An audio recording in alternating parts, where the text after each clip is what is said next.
Purple Daily is daily Vikings entertainment. We just want the Vikings to win a Super Bowl before we die. I will ride with this group. Seriously, man. Please. And away we go. Oh, boy. Oh, boy.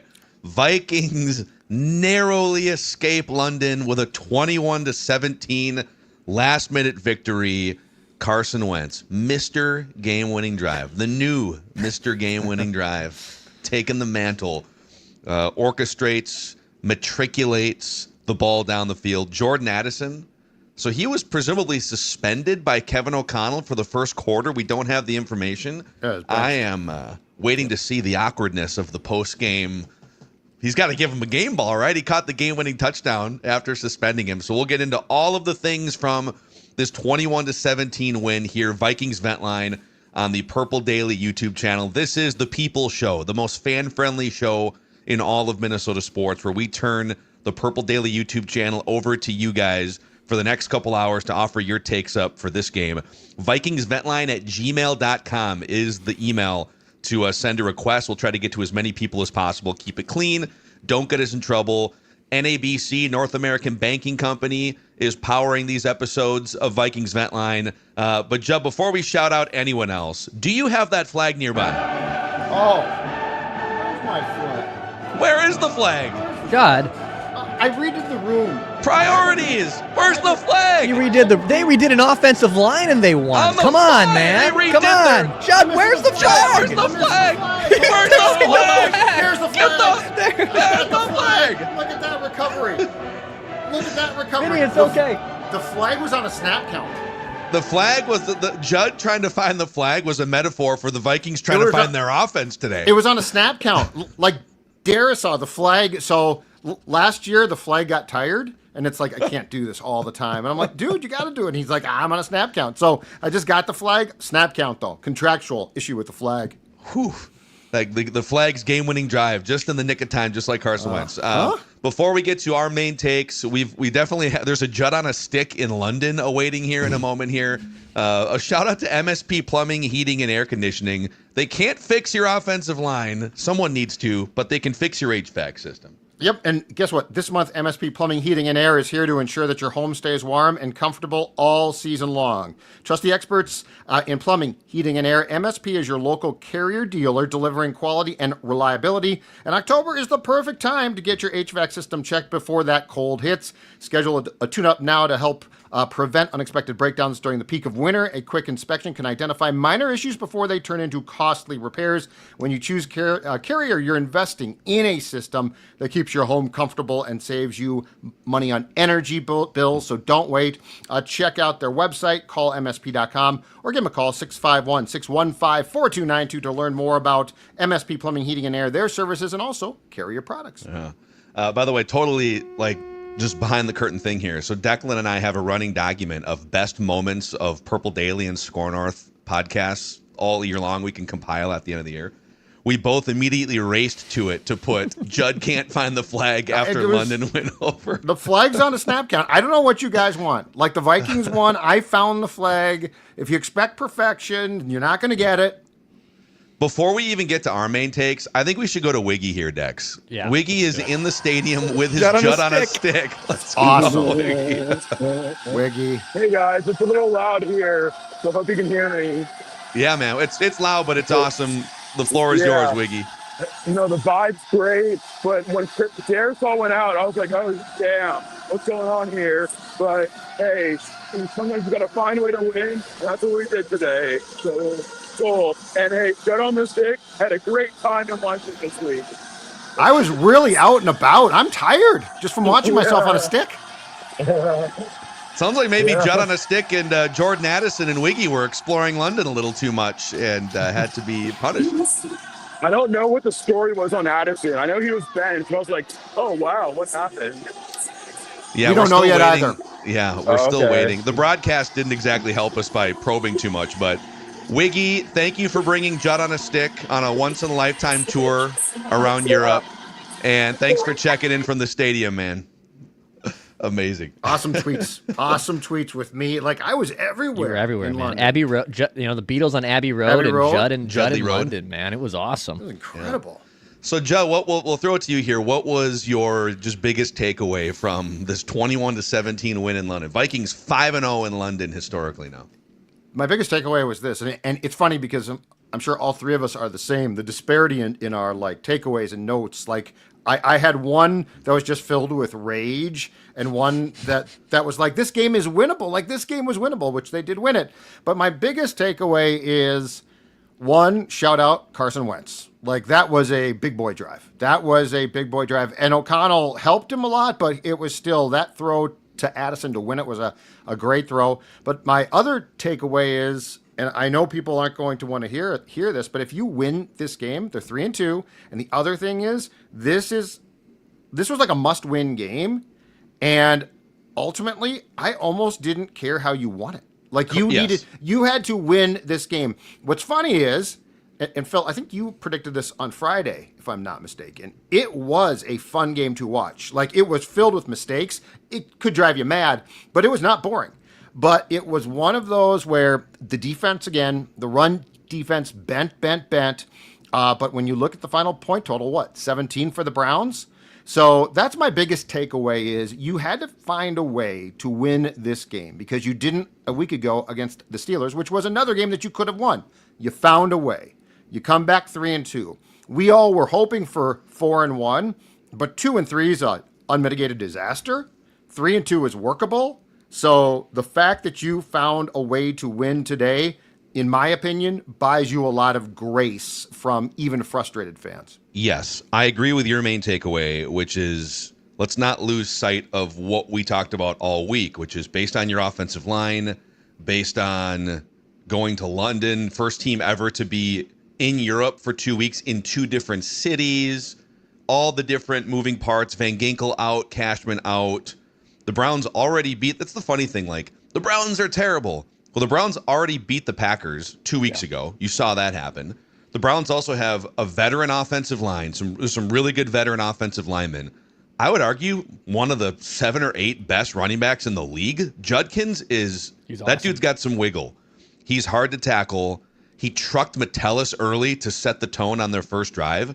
And they've got one of the best defensive fronts and one of the greatest defensive players of all time and a really good head coach. So, yeah, like the Browns aren't making the playoffs, but people always look at the Browns and just dismiss them as this like automatic 30-point victory or something. With the condition that the Vikings football team was in going against some of those players that were healthy for the Browns, this was always going to be a grinded game. But my main takeaway on top of agreeing with you, which is win by any means necessary, just get to 3-2. The Vikings overcame one of the worst offensive line situations of any team in the NFL all season. They were down. Darisaw did not play in the fourth quarter, and that's worth monitoring. Is that a setback? Is it a separate injury? We got to figure that out. Yeah. But they were down to a center who's never played center before in the NFL. Backups at 3 other positions. Will Fries was the only scheduled starting offensive lineman that played that whole game today. Your quarterback Carson Wentz, who just joined camp 6 weeks ago, banged his shoulder, non-throwing, but banged his shoulder in the first half.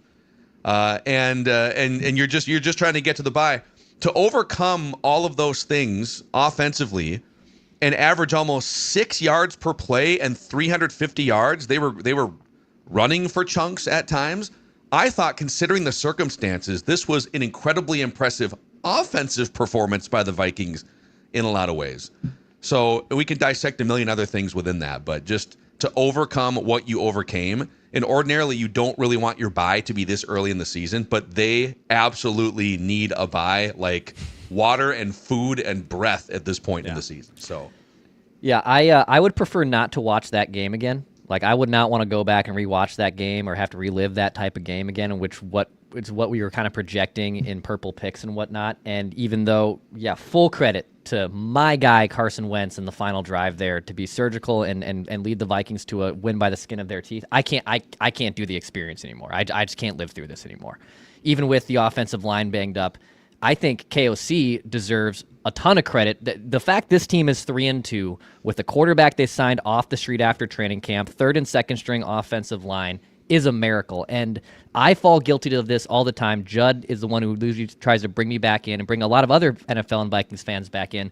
This league is set up for games to be close. So when you see the Cleveland Browns on the schedule and you just automatically think pushover, beat your ass kind of team, they're gonna obviously walk to a win. It is not set up like that. This is not college football. This is a completely different sport where the league is set up. When you see spreads that are usually 3 to 6 points, there's a reason that they're all one possession games. So, yeah, it was sloppy. It was ugly. I don't want to have to watch that again. It's a miracle is my kind of main takeaway, though, that this team is 3-2 heading into the bye. It's a miracle. On the Darisaw thing, Seifert reported the Vikings actually said this during the game, I guess, in the press box. He was literally on a snap count. He exceeded it, and they took him out. Mm-hmm. So he's on like a pitch count. Okay. And if you noticed, he also, I think, came out for the Brosmer, kneel down at the end. So they clearly were – he played 76 snaps against the Steelers, and they essentially had – I don't know what the figure was, but they had a number in mind. No, it's probably worth a discussion at that point in time if you still adhere to that snap count, but it was not – it sounds like there's no problem. I had heard something that I would consider credible before the game too. That like similarly that they went from not playing him at all for a year, and then he jumps right back in, and like the second game he's back, they're playing almost 80 snaps. That is just something to watch, and no, they were right. I think that was why he didn't practice a couple times this week too. Just all right, dude, take a deep breath. So as long as that's not like a setback or some new thing, it's just kind of part of the plan that it makes you panic a little bit less. Mm-hmm. But do we have anyone else at the stadium right now here, Dex? All right. We have a few. Let's go to Paul and Bryn, who are at the stadium. Hi, guys. You're on Ventline. Hey, how are you guys doing? Hey. Can you hear us? What's the vibe? Yeah, we got you. Tell us about electric. No, they pulled it out at the end. Probably 60% Vikings fans, 40% Browns. It was electric. Nice. Love it, man. Yeah, what were you guys had thinking? A great day. What were you thinking at the end, the last drive? I was praying. I was like, please. I kept saying, there's a chance we make it, but there's a chance we don't. So, you never know. Amazing. Hoping for a touchdown would be fine with a field goal. Yeah, exactly. Love it. Paul and Bryn Thanks, in guys. London. Love it. Let's keep if we got more people at the stadium or roaming around London right now, let's stay on site here. Sure. Vikings Ventline Purple Daily YouTube channel. By the way, over 5,000 people hanging out right now. Click that subscribe button and the like button to help us keep growing this. This is the best Vikings fan community on the internet. Welcome to Purple Daily. Dex, who's next? All right, I think Mitchell is just leaving the stadium. Hey, Mitchell, what's up, man? You're on Ventline. What up? So What's up, that buddy? last drive, they were driving right at us. We were row 3, but it was actually right on the railing for the end zone. And I don't know what happened at the beginning of the game, but we were chip blocking Hawkinson that whole time. We decided to start having him run routes, and he was the biggest part of that final drive. Why couldn't we get him going? Other than that, it was a fantastic experience. It was a lot of Vikings fans. They were trying to make it a Browns home game. They were trying to hype it up, but we own that stadium.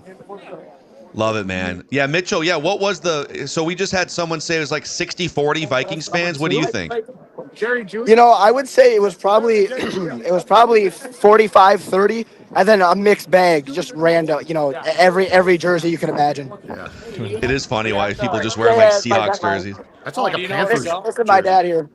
What's up, Dad? Yeah. I'm talking to my podcast show. He's talking to his sports dad. That's who he's talking to. Hey. Big W! Let's go! We're going to find a pub with the noon games. Love it. Love it, man. Mitchell, thanks boys. for checking in. Great stuff. I love how he says 45-35, and I'm like doing the math in my head of 45-35. Wait, what's the rest? And 20% Yeah. random thrift store NFL jerseys that people picked up. Let's keep rocking. Let's go back to London if we have more people roaming around.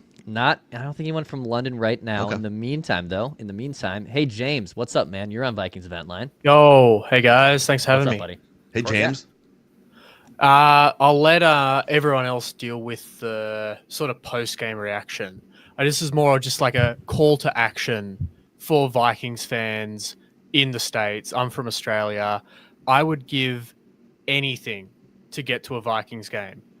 So if you have the chance, if you get to the stadium, I don't care if it's JJ, I don't care if it's Carson Wentz, Max Brosma, if they do something crazy like trade for Kirk, I don't care. However you feel about the team, about the quarterback, about KOC, put that aside for 3 hours and cheer them on. Get loud, don't get quiet, because that could be the difference between winning or losing, a playoff or not. It could be the difference from the whole season, that 1% of 1% of 1% that I would give anything for, and that Vikings fans have the chance to do. Wow, James coming in. Passionate. When can we got to get you to there's got to be like an LA or a West Coast. Have they done an Australia game before? It's coming up. The Rams are coming next year. Okay. So I'll be there for we that. keep but pushing probably out the not walls like- of the international series here. Yeah. Yeah, we got to get James in front of the purple here. What jersey are you rocking there? It's Adrian Peterson one. My girlfriend got it for me. First ever Vikings jersey I've got. Very Love nice. it, man. James checking in from Australia with some great words for Vikings fan. Love it, James. Hey, real quick, just to go back to what Mitchell was saying, he was talking about like they unlocked TJ Hawkinson a little bit in the second half, but the first half they were very adamant about chip help, running backs, tight ends. Yes. Vilma, dude, that broadcast crew, my guy Kenny Albert and Jonathan Vilma missed Jordan Addison being out for the first quarter. They missed Darisaw being out for basically the entire fourth quarter. Yeah, they had a rough day. But one thing that Jonathan Vilma did get right, one of the rare things, he pointed out, it was like Kevin O'Connell was pitching a perfect game play calling, and then they were down by like 3 or whatever it was, and he decides, let's call a longer developing pass play here. And we'll trust Justin School, or I think maybe, I can't remember if it was School or if it was Rouse at the time. And I think it was School, just got torched around the edge by one of the Browns defensive players. That's why. Like when they tried to stray away from quick game or chip help or leave a back in, you were literally like borderline should not be playing in an NFL game offensive lineman, especially against that defensive line. We're getting smoked. So that's why you do it. You can't just go 5-0 protection and hope that they all hold up. It's not possible. In fact, at one point in time, the telecast talked about the fact that they were purposely keeping Hawkinson in whatever side that, and I'm sure the same was true with Josh Oliver, whatever side that Garrett was on. So, yeah, I have no look. The majority of that game plan, I thought was the purple daily special. That was what we've been talking about for a week. You just have to do it. Run the ball, quick. And I know it. Yep. And I know it's not fun. Like, you got all these designs, right? But he did get the trick play in. He did get the play in, and Akers threw a touchdown pass because you know what? The ball went down the field instead of across it. I can't wait to further dissect the trick play here. I do think that you're parsing a little bit here because it wasn't just down the field. They ran out to the right. They stretched it. It was risky. Right. Defenders could have sabotaged that play. But the ball was not put in jeopardy with like if you're going to get cute, get it down. Run the play to go down the field. And that was a great pass. I had no idea. Shame on me.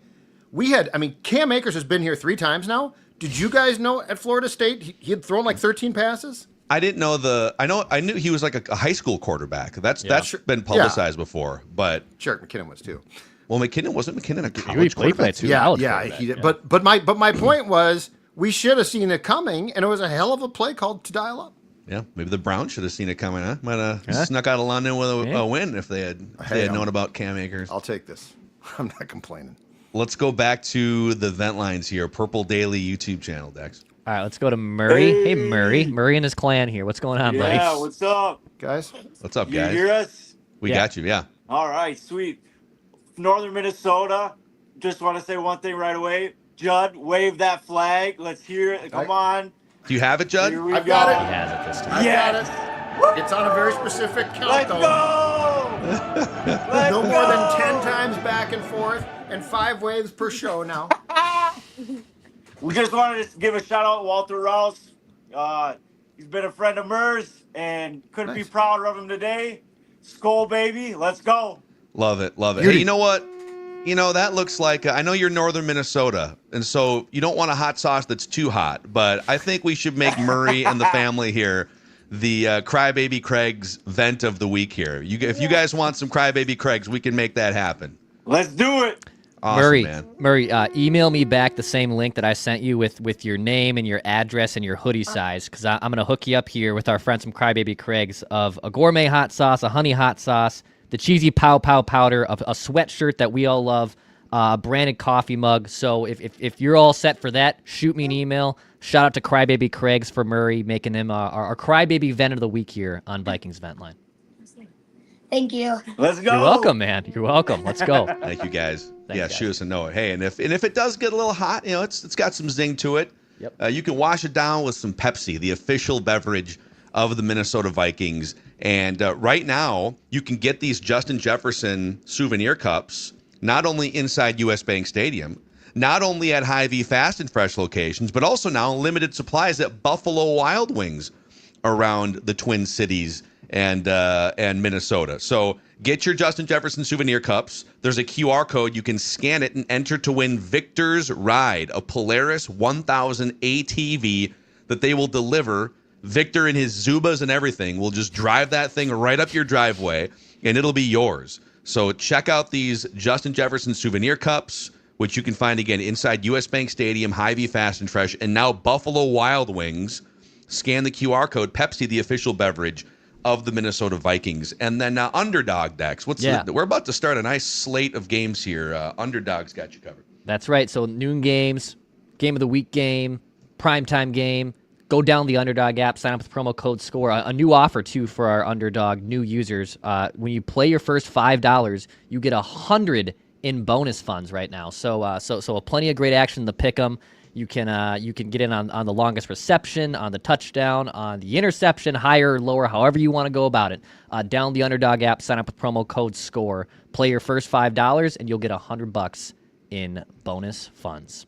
All right, back to Vikings Vent Line here. Who's next on the Purple Daily YouTube channel? Hey, Sarah. What's going on? You're on Vikings Vent Line. Hey, Sarah. Hey, guys. Hey.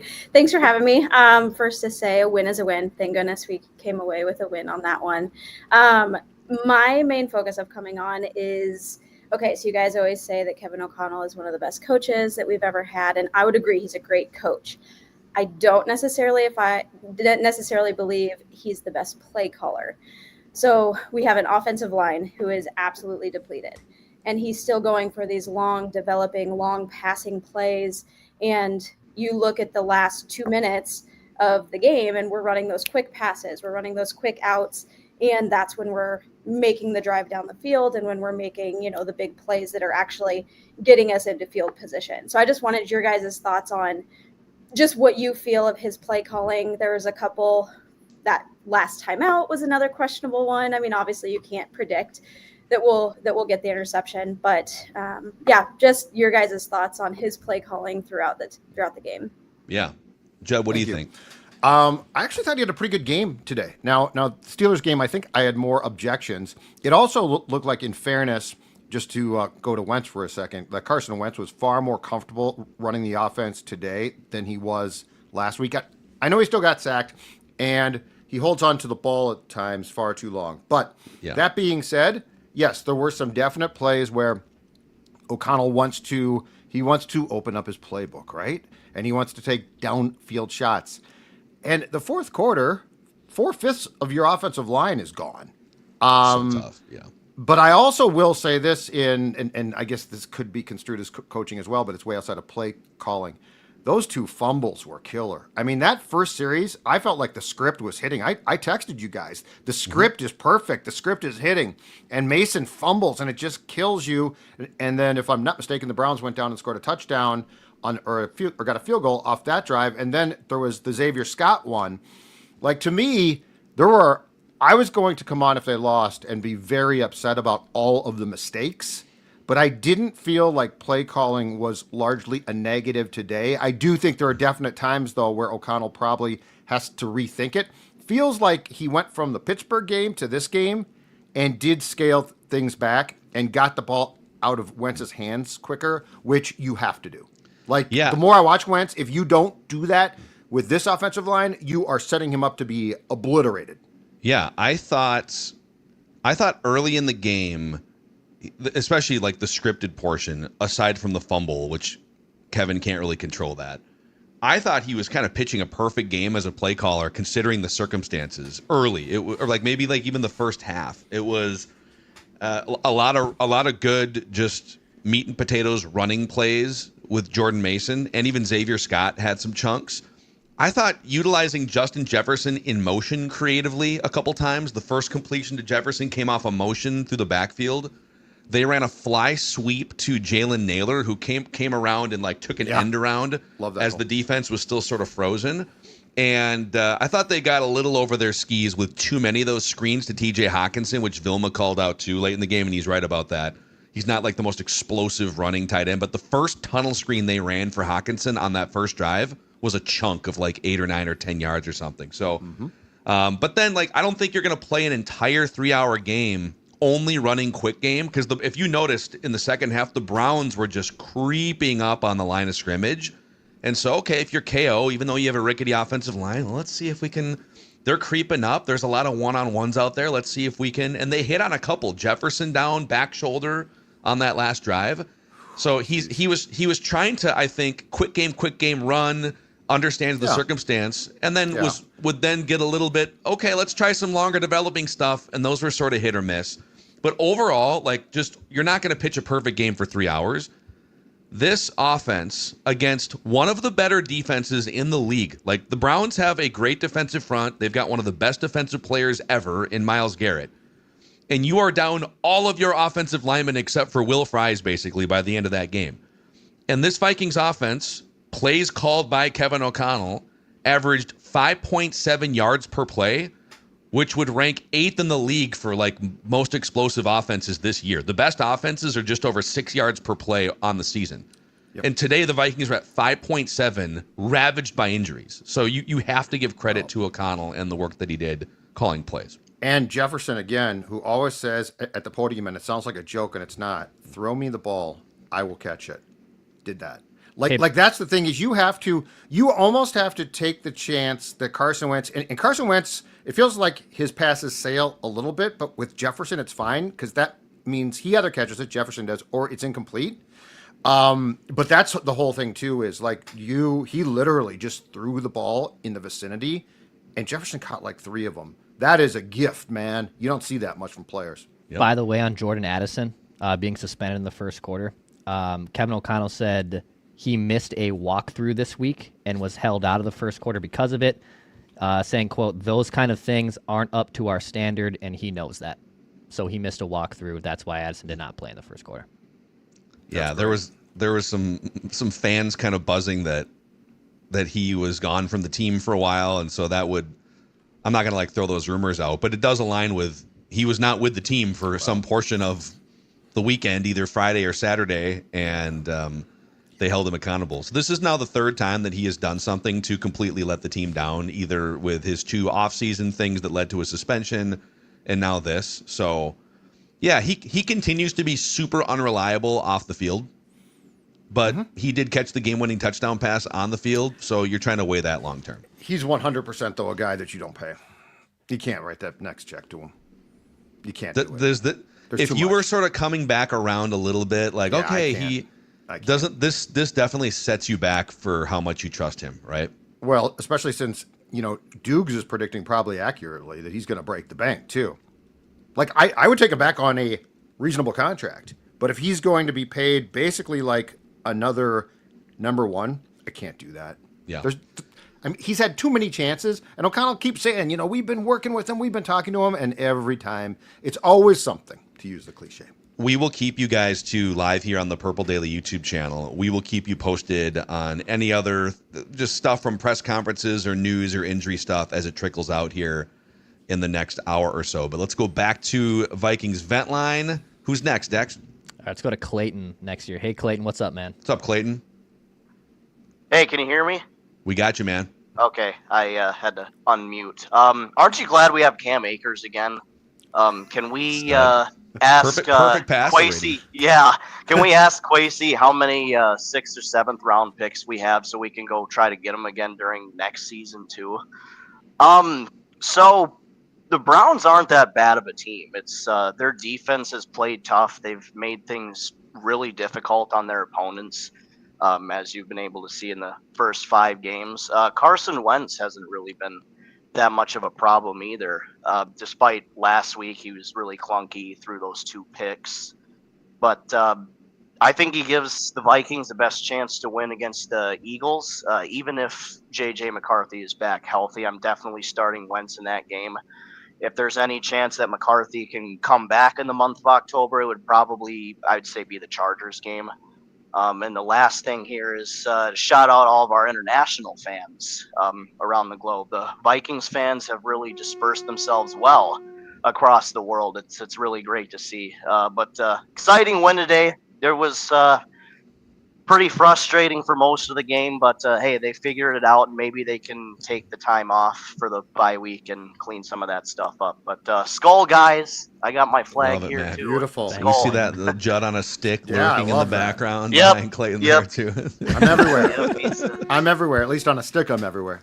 just lurking in Lurking, the laundry it's sorta pile, creepy. lurking in the refrigerator. Yeah.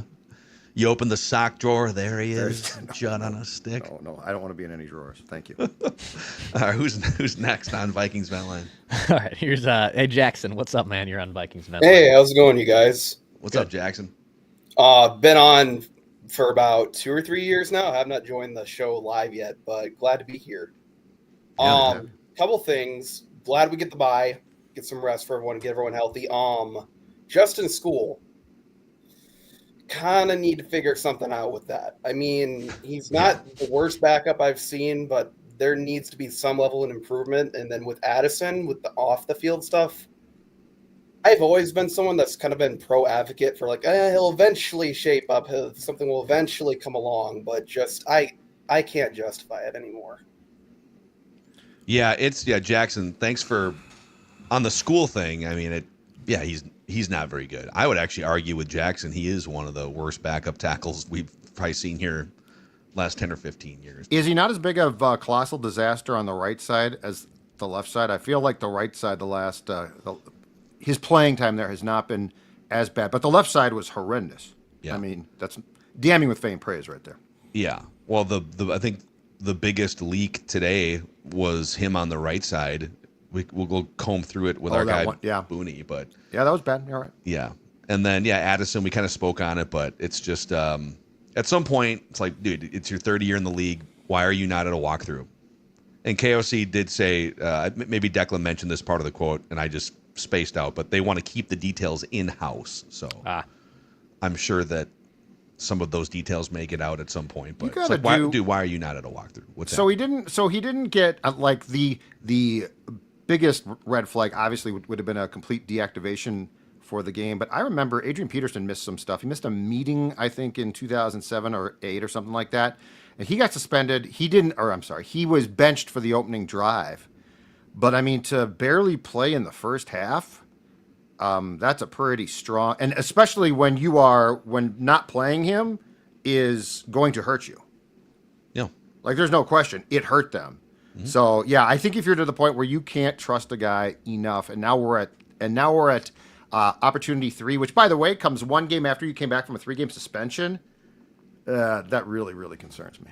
Yeah. All right, let's go back to the vent lines here. All right, let's go to Anthony next year. Hey, Anthony, you're on Vikings Vent Line. What's up, fellas? Can you hear me okay? Yes, yeah, perfect. Sweet. Hey, long-time listener, first-time calling in. Appreciate you guys getting me on. I tweet back and forth with you all the time, so it's kind of fun to get on today. Declan, shout out being a new dad. My daughter was born the night before the Falcons game, so the vibes were extremely low watching in the hospital. Not a whole lot to vent about. It's just at halftime, I had gone through the 5 stages of grief. I was starting to accept it. The Huskers are doing well. I'm here in Nebraska. The Wild are coming up. I was just ready to move on, and they reel us back in. So if you would have told me they were 3-2 going into the bye week, I probably would have been okay with it. We got the stretch of Eagles, Chargers, Ravens, Lions, whoever it is coming up. So hopefully we can get JJ back healthy. Hopefully the offensive line can heal itself. But at the end of the day, 3-2 is not the worst thing. The league's kind of right in that middle ground so far this year. So I know we're not at the top of it, but hopefully we can put a run or something together. But just shout out to you guys. I appreciate the daily listen. I think my wife is starting to know you guys by first name. It's every day. I save you guys for road trips when we're going somewhere. So we're hoping to get up maybe in, 2 Fridays. Nebraska plays Minnesota on a Friday night, and then they turn around and play the Eagles Sunday. So might get up for that. But yeah, enjoy listening to you guys. Thanks for having me on. And yeah, Skol. Awesome, man. Anthony, thanks for Anthony can ride up for that Gophers Nebraska game with our guy Jeremiah Searles. Maybe their families can road trip together. Very nice. Yeah, very nice. Big camper. Gophers have to go watch the film after that Ohio State game. Yeah, we don't need to talk about that. Yeah. Let's go back to the vent lines here. Vikings win 21-17 in London, 3-2 going into the bye week. All right, let's go to Byron next year. Hey, Byron, what's up, man? You're on Vikings. Hey, how's it going? Can you hear me? What's up, Byron? Hey, Byron. Yeah. Okay, yeah. Oh, yeah, I'm from Maryland. I'm the biggest fan in Maryland and Vikings fan. I'm happy to be on the show. I got a couple things, though. So, free three, I want to say I'm a big Addison fan. I know he got off-the-field issues, but, I mean, Rodman was with the Bulls for championships, and they kept him on. You got to just keep him on it. Free three. Three was free throughout London for a portion of Saturday, it sounds like, or Friday. So, yeah, I want to say thank you to Carson Wentz. It was a great throw. He had a great game. He was getting sacked a lot. The offensive line looking really, really bad. I wish I could get a tryout. Guard or tackle? Guard. Okay, yeah, I was gonna say okay. Yeah. I used to play center, but I want to play guard. I don't want to. How's your get off? Because they definitely could use some help. Yeah, we need somebody else. That's all I'm trying to say. But and I just want to say, I feel like every game we need to apologize to Jefferson, man. He's just too talented, man. But I feel like he's still going off, but like he don't get the TDs because we don't have the opportunities. But he's still getting nice stats. And I like to say I was going back and forth on whether or not I should criticize KOC. Because sometimes, like, the play calling looks great. We had that one drive where we went down the field, we shot down the field, and we scored. And I was like, dang, that's the type of play calling I want to see every drive. But then we had a couple of drives that stalled, and it's just like, it's the offensive line. So I give him props, but then also get mad at him. So, and then thank you for having me. I want to say, can we wave the flag one more time? Let's see if we can find it. Let's see. Is it still there? It's out. It's here. There it is. It's here. I got it. I was redoing the room. Thank I had you. to move stuff around. Byron, thank you, man. Whose shoulder is going to be more sore tomorrow? Carson Wentz or Judd Zulgad? I'm good. I'm in fine shape, as you can tell. Jefferson, by the way, winds up with 7 catches for $123, almost 18 yards per catch on 11 targets. Hawkinson wound up with 6 catches, only 38 yards, but there's a couple big ones there down the stretch for sure. If they had lost this game and there was a pie chart of blame instead of praise, where would you have put KO's play calling today? Because I don't think it would have been that high on my list at all.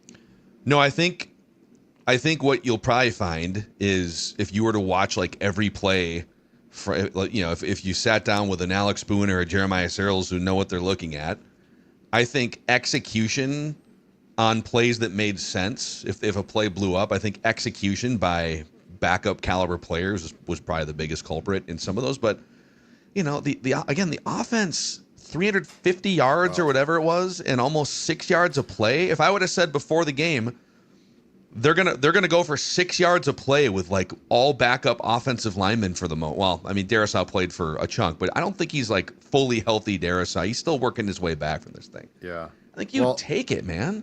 Take away my whole thing is take away the 2 fumbles, like that. Yeah. That to me is the killer. Like you cannot have your offensive line. Yes, it's depleted, but you can't like somehow work around that. Like there's no magical, let's make everybody healthy. Okay, I get that.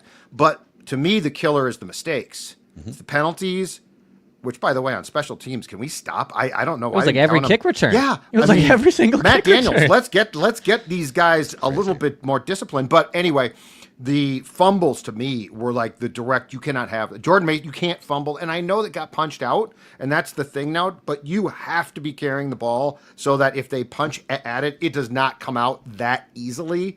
And Scott just sort of got caught up, and I don't know if he was not carrying the ball correctly, but that's where I would have gone after them. Those 2 fumbles were just, they killed drives, they killed momentum, they killed field position, just idiotic. The second fumble by Xavier Scott, I think if there was a pie chart of blame for that fumble, play calling would not be on it. It would be like 50% Xavier Scott, don't fumble, but 50% offensive line. Don't let 4 Browns players meet him at the point of the handoff, basically. I also, before we get back to the vent lines here, I have seen, because I've got my, for better or worse, my @replies open also on Twitter, people who are following our live show here and in the YouTube comments, wanting to tee off on Brian Flores' leaky defense and how they got gashed. Yeah, like there was definitely some portions of the game where Judkins is running wild, and they've had a hard time more than last year stopping the run. It's been a thing. Yes. And I think there's a discussion about Hargrave and Allen compared to their backups. It feels like the backup defensive linemen are the ones that are more effective in providing more juice. Yes. So there is a discussion. I'm not saying the defense was flawless today, but in the end, Brian Flores' defense allowed 17 points, which again, unless you were expecting them to pitch a shutout, maybe they should have held them to 10 or 13 or something. But I want to focus in the fourth quarter. So they gave up that first opening. It was the Browns' first possession of the second half, and the Browns marched down. They scored a touchdown. It was like a 70-play, 13-play drive, 8 minutes of clock. Vikings defense got walked back. Not a good drive. The rest of the game from that point forward, 3 plays punt, 3 plays punt, 5 plays punt, 3 plays punt, and then the end of game sequence where they, I guess it wasn't even a Hail Mary. They just, like, the Browns tried to throw a short pass. Yeah. So you went the Flores defense allowing 17 points, and then when you have to have it, absolute shutout the last 5 drives. 3 plays, 5, 3, game over. See ya. I'll take that. In London, you're Dragon, you're down Van Ginkel, you're down Cashman. I'll take that. My problem is the overall issue. Like you've gone, so in 5 games, Chicago on the ground, 119 yards. Okay. Atlanta, 218. Cincinnati, 53. Pittsburgh, 131. And then today. And the thing is, you're being carved up by running backs of all different type of status, right? Bijan Robinson's a marvelous player. Kenneth Gainwell is a career-long backup. And Judkins looks like a good young player, but I do want to see that get shored up. Yeah, the Steelers thing was less about Gainwell and more about they put an extra offensive lineman on the field for 17 plays. Yep. But I mean, you still have to find a way to combat that. Like, that's great, but you have to find a way. In the first 5 games last year, the Vikings had one team, San Francisco, and they ran for 102 yards as a team, run for 100 or more yards. In the first 5 games this year, Cincinnati's the only team that hasn't. Yep. So I do want a big picture, see that shored up, in part because it was supposed to be. That's fair. Well, that's fair. We should definitely, I think that's like a State of the Vikings Tuesday discussion we can get into even deeper too. So let's go back to Vikings Vent Line, Purple Daily YouTube channel. McQueen, in the darkness. You were born in the darkness, Bane? Where are you at? I don't care about the pitch count. We got to get that flag, baby. We got to get the flag. We got to get the flag. Come on. Full uniform. Let's go. Right Let's go. Yeah, you can just do this. Got to. Are you wearing pants? What are you? Do you I'm have wearing football pants, baby. Oh, okay. good. Okay. Thank God. That Phil, dangerous question. All right, gentlemen. I stood at the highest peak on the mountains of madness, and I stared into the abyss, and I turned around and I walked back down. By the end of that game, I was doing calisthenics. I was doing push-ups. I was doing up-downs until Blue is no longer tired and thirsty. I had to stay ready in case the coaches, they decided to pull Ivan Pace, stick me in there, because you know Quinshawn Judkins would hate to see old 2-6 coming through the B-gap, baby. But you got to trust the coaches. They put together a great game plan, put us in a position to succeed. Just got to go out and execute. Got some things to clean up, but we got a great group of guys. And at the end of the day, the only thing that matters is you get that dub. I will say this. Carson Wentz sucks. Declan was right. He's always been right. Carson Wentz sucks. He's terrible. Just an absolute bum. He's a bozo. He's a buffoon. Watching him attempt to navigate a pocket today gave me vertigo. I swear to God. I cannot watch another Carson Wentz snap this season. Can't not, won't not, cannot do it. He's so bad he's got me quoting Dr. Seuss on Purple Daily on a Sunday. I woke up at 6 a.m. to watch this guy staring at the rush, moving around. You see Tom Brady slide in the pocket. Carson Wentz doesn't slide. He's dancing around, throwing off platform. You know how many throws he missed to Justin Jefferson today? That shouldn't have even been a game. But he's terrible. But you know what? At the end of the day, KOC gave him the answers to the test. He did just enough to pass. Came through for us down the stretch. But we had a third-string starting center, third-string left guard, maybe the worst backup tackle in football. Another backup tackle at the end of the game. I didn't notice right away, so thank you, Kenny Albert and Jonathan Vilma, for not doing your jobs. But they were awesome. I thought the offensive line was, like, relative to expectations, tremendous. Absolutely tremendous. But we got it done. Just got to get back in the lab. Game plan, we're on to Philly. We're on to Philly. Wow, the disrespect, but also the full uniform. Yeah. I mean, team on me, team on three. 1, 2, 3, team. What a journey. It's an incredible appearance. See you again sometime soon, McQueen. Incredible appearance right there. The Carson Wentz slander there. Your guys' thoughts on McQueen saying that he's terrible, he sucks. He gives people vertigo.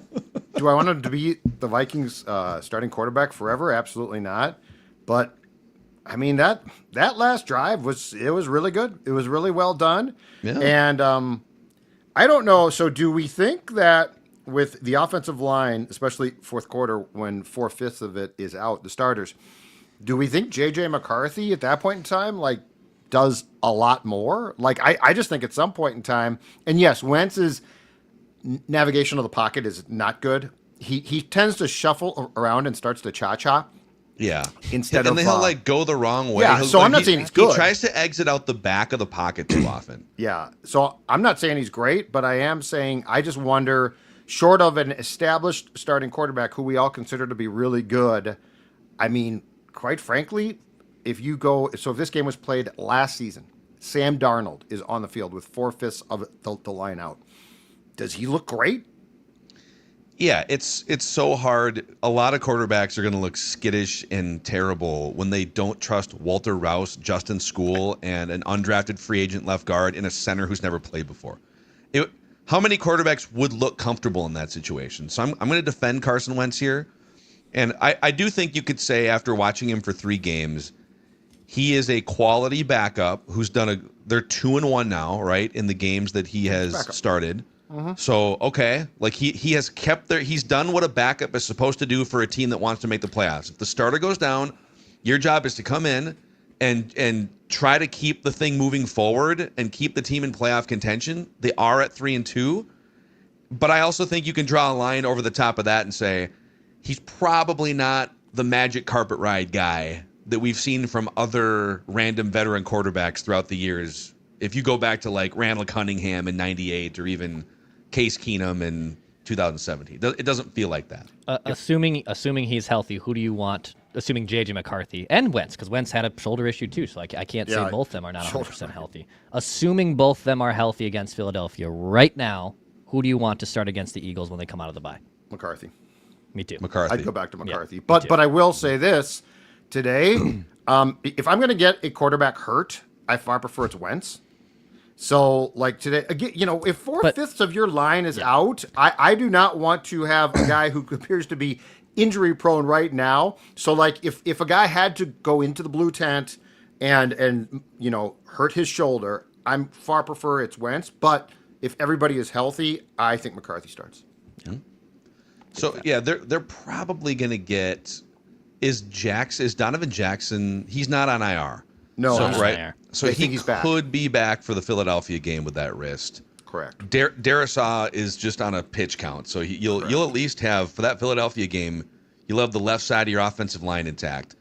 They do have to figure out if they need to acquire a center, or if they feel comfortable with what Blake Brandel did today to put him out there at starter. Is Blake Brandel, and this is just from an eye test of watching a game where clearly we weren't focused on the center, is Blake Brandel in his first start of his life at center already more prepared to play there than Juergens is? It felt like I noticed Blake ran a lot less. It felt like he played okay. I mean, he's not a center by trade, but I think they'll acquire one. Yeah, I mean, I do think there's something to be said for like having started games along the offensive line and understanding more than a second year player what the checks might be or what the looks might be. We'll get back to the vent lines here in a moment, but this might be a good time to crack a Black Stack. Black Stack Brewing, and I'll tell you about that tap room here in just a second. Every week, they've got a new beer of some kind. And this week, it's the Double 755. The Double 755. The only double you want to be seeing is this tuned-up version of Black Stack's forever favorite Fog Dog. Extra helpings of all the things that make you love it. More wheat, more oats, more hand-selected Citra, Azaka, Amarillo, liquid love in a can. So pour up that Double 755 on tap and in 4-packs in the stack room, the tap room, which is one of the biggest tap rooms in the state of Minnesota. Black Stack, awesome place to bring a group of friends, a work gathering, or a bigger event. We did a Purple Daily Unplugged event there last year, and it was phenomenal. They have a 190-inch big screen to watch sports, movies sometimes even too. So Black Stack in St. Paul. Also, Standard Heating and Air Conditioning is here for the Purple Daily faithful, Dex. That's right. So right now you can get $30 off your furnace tune-up by contacting Standard Heating. I think this heat wave is done. Like, we set records this week in the Twin Cities.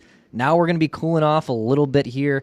So this is the perfect time before winter slaps us across the face like it always does. Make sure your HVAC systems are working appropriately. Contact Standard Heating. Tell them we sent you. You can join their Smart Club too, which give you a discount on repairs in the event that HVAC or your furnace specifically does go out the worst possible time. You get priority booking and discount on future repairs when you're on their Smart Club. Go contact them, standardheating.com, to learn more. And the Canopy Group helping to present Vikings Vent Line this season, Judd. They are indeed, and they are an in-state-based independent insurance company that has your best interest in mind. Much like that sports executive constantly on the lookout for the best talent available, the Canopy Group does the same for you when it comes to getting the best insurance coverage at the best price. What they do is they work with 16 groups of top-tier companies to make sure that you have the best insurance roster that's available for auto, home, health, and business. Give them a call at 1-800-967-3389 or check out their website at thecanopygroup.com. That is thecanopygroup.com. They are going to make sure that your insurance roster is as solid as can be. No problems with a backup offensive line when it comes to the Canopy Group. We actually have a question here, boys. It's from, I'll say, Dave B. in the finance office, who is watching Vikings Vent Line on the Purple Daily YouTube channel from his Peloton right now. And he wants to know, do we think JJ McCarthy can throw some of the touch passes that Carson Wentz has been throwing? I agree it's JJ McCarthy's team, but I think for this moment, Wentz is a better quarterback than a first-year starter in JJ McCarthy. That is a very loaded question, because it might be right, but here's my comeback is, we don't need touch passes. All gas, no brakes. If McCarthy is your quarterback, you have to find out. You have to find out. He has played in 2 regular season games.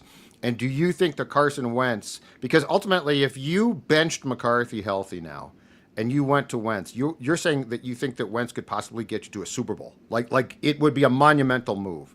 And after seeing Wentz, you know what? Today, great. But do I think that dude is going to take you on a playoff run? No, yeah. I absolutely don't. So yes, anything where McCarthy falls below Wentz, I would consider if I thought that this was like a Super Bowl destined team right now. But I need to see McCarthy, and I think that the Vikings have to see McCarthy. I agree that it's a complicated set of circumstances. I agree, just the premise of the question, if it's just in a vacuum, who is right now a better quarterback in the NFL? This version of Carson Wentz or this version of JJ McCarthy? I think the answer is Wentz. Who has the bigger upside long-term at this point? JJ McCarthy. How quickly can McCarthy get closer to his upside is a big unknown, but you have to start at some point. It's been a year and a half, and some of his contemporaries have made 21 starts in the NFL, and he's looking to make his 3rd.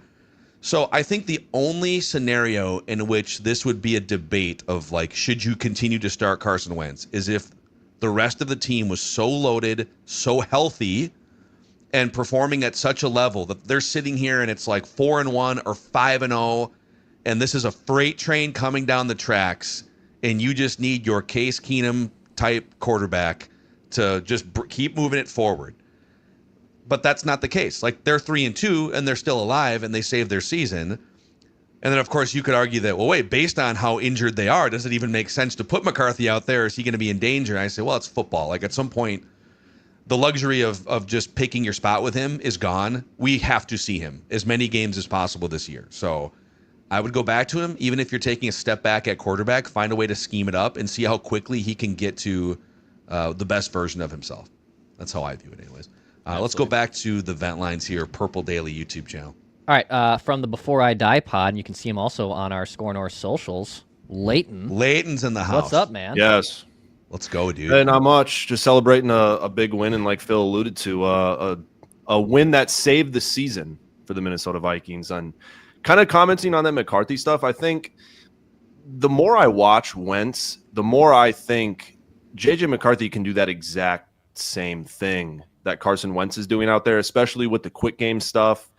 The screens need to get better to a T. I think Jonathan Vilma elated to it, but the stuff to Hawkinson when it's behind or at the line of scrimmage, it seems to never work. And it's not even a Hawkinson thing, but it's most like the lineman can't get out there fast enough in order to kick that one guy out and then to sprint it. But I think McCarthy can do a lot of similar things that Wentz has been doing, especially in the last 2 weeks, with just how, I don't want to say vanilla the offense looks, but like the throws to Jefferson today, those were just 18s down there. And I mean, he's going to make a play on the ball. So let's just throw it up to him. And McCarthy can make that happen. But like Phil said, you got to see what you have, and just delaying the kicking the can down the road. It's going to do nothing for you in the coming years and even games too. Yeah, no, Leighton. And by the way, yeah, you can catch Leighton the day after every Vikings game. So tomorrow, in this case, on the Purple Daily feed, and also follow him at Strictly Leighton on social media platforms. And you can see him now doing some stuff on our Purple Daily social. So Leighton, we'll see you tomorrow on Before I Die, man. Thanks. Yeah, sounds good. Thank you, guys. Yeah, it did. I mean, like, I was asking myself, would JJ McCarthy be orchestrating this game-winning drive and kind of debating? But then he did it against Chicago. He orchestrated a big comeback in the fourth quarter. So we've seen that out of him before, and it's not like Wentz is operating at this crazy level where he is seeing reads so quickly and he's using his mobility. I think there were some spots today where JJ McCarthy's mobility would have maybe gained 30 more yards on the ground than Carson Wentz, or a couple more first downs, but Wentz is just not as mobile as he was a couple surgeries ago and like 9 years ago. You have to find out. Like, there's just, you've got no choice now. You have to find out. And Carson Wentz does not. Carson Wentz looks like he's far more, unfortunately, from the 2023 bin of backups, where it's like, hey, you got a game from him. But it's not. I don't think Carson Wentz is going to get the master's degree from the QB rehab school.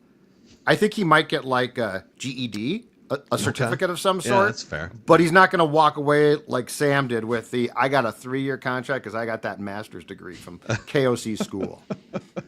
Let's go back to Vikings vent line here, Dex. Who's next? All right, let's go to John. Hey, John, what's up, man? Hey, guys. Hey, Skull from the Purple Palace in Dallas, a.k.a. Fort Worth. Right on, dude. Right on. Yes. So 3 points I want to make today. First off, Declan, congrats on your son. That's awesome. Thank you. First point, the Vikings now are 207-5 when they trail after the third quarter on the road. Oh, so wait, they're 30, 207-5. 207-5. Yeah. Oh, wow. Yep. So Declan, to say today was a miracle, yes, it was a miracle because the winning percentage is .12. So that was awesome. That's a pretty unlikely win then. That's did your stats department do that on your own, or did you see that from somewhere? I did that all by myself. I love it. That's awesome. Yep. So, hey, point number 2, Big Leg Bill with missing that field goal. We won't have to worry about him choking in the NFC Championship when we get there. Oh, you think that he paid his tax now, and then, or do you think they're not going to get there? Maybe is the more likely answer. I don't think they're going to get there, but I had to throw it out there because I was like, that's why I told my buddy. I texted him and go, hey, at least the pressure's off. So, get it out of your system. But, You're not going to be 38 for 38. But it went wide right. We still got a heartbreaking wide left to follow in the long line of Vikings kickers that choke, don't we? Yeah, we do.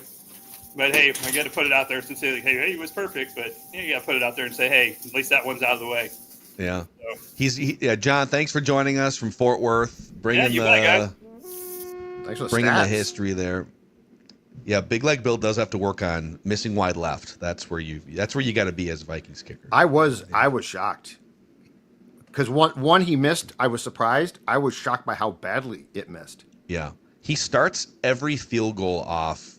He's a golfer, man. Like, right? He kind of starts it down the right edge of the fairway, and he's got that little baby draw, and it usually comes back in.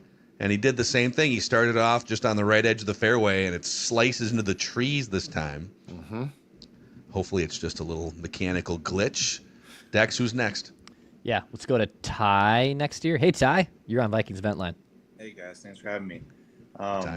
Purple Daily is the best YouTube show there is, so it keeps me connected here in Idaho. Thanks, Ty. Appreciate it.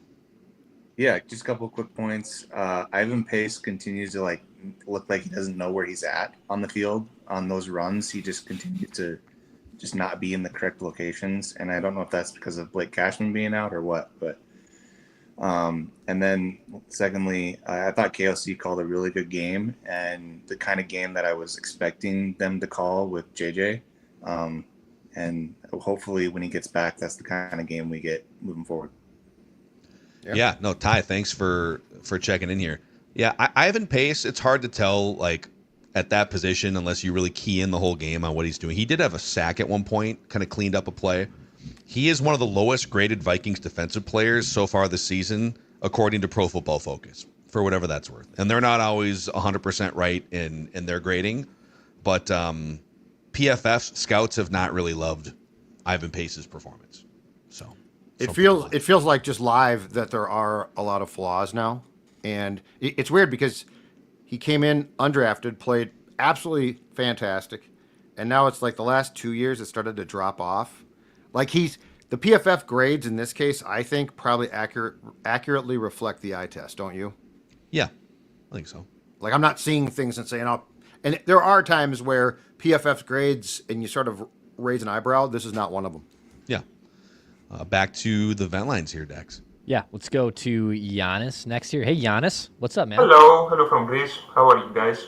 Giannis, good to see you again, man. Yeah. Good to see you too. I know I don't like the European games, but for me it was a blessing. It was really early in the afternoon, so I had time to watch it. Nice. Yeah, you got to watch a game at a normal time for your part of it. Yes. The earliest that they broadcast for Greece is 8 o'clock in the evening. Mm-hmm. Normally they don't broadcast Vikings games, so it was very great for me. I question myself during the whole game why I have to go through this every week. But at the end, with the win, everything is better, of course. The season was online for this game. If they had lost this game, we had to quit for the season and to see what we are going to do for the next season. What we have to check is the penalties, especially in the special teams. It's frustrating. In each punt, they had to go 10 yards back because of a stupid penalty. I can't understand why they do something like this. Mm-hmm. Yeah, let's talk. Yeah, Giannis, thank you for bringing up the penalties. They came in as one of the most penalized teams in the NFL. I think they had second most. Second most to Jacksonville. And then they had 6 in the first half. They only had at least one that was accepted, I guess, in the second half. But yeah, they are one of the most penalized teams in the league now through the first month and a half of the season.